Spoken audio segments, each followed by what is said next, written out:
Hey you guys, just dropping in because today is the full moon in Taurus.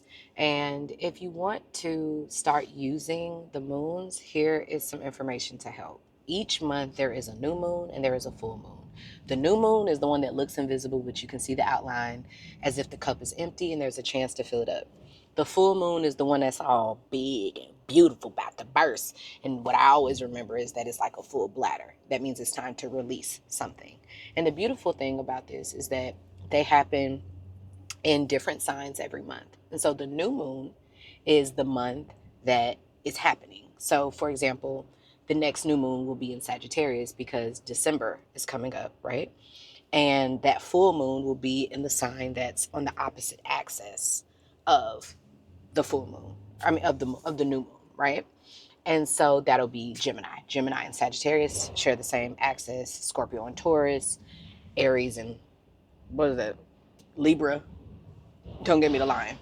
Anyways, um, so the way that you can use the moons when they come around, if it's a full moon, that means it's time to release something. To figure out what you need to release, you look at the sign that it's in. It's in Taurus. I don't know about y'all, but Taurus is love a lot of luxury, but a lot of comfort. So it's not superficial luxury. The luxury of being able to pull up your friends, the luxury of having great, nourishing food, the luxury of freedom, right? Now, yes, they love nice things, but that's because they love pleasure. They are ruled by the planet of Venus, which is the planet of pleasure, right?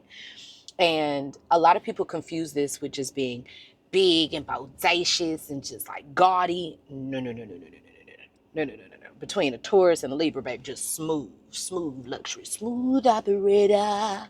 Anyways, so for me, I have to look and see how that applies to my life. You look and see where you have Taurus in your chart.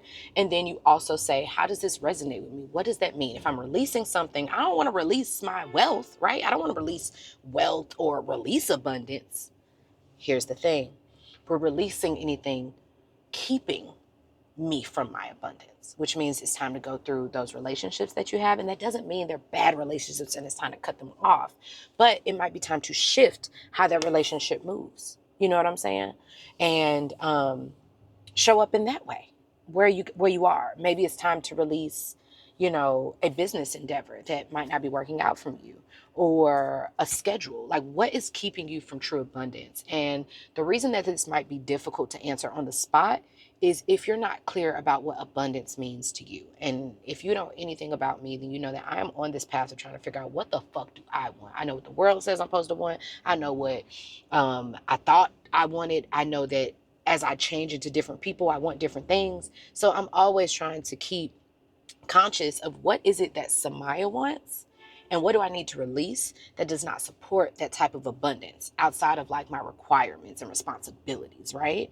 But a lot of us really lock ourselves into different types of things that constrict our freedom, and then we complain that we don't have any freedom when we put those there. But the thing is that if change makes you uncomfortable, then that's where it kind of gets shaky. So just want to share this with you guys. I hope this helps, and I'll talk to you soon.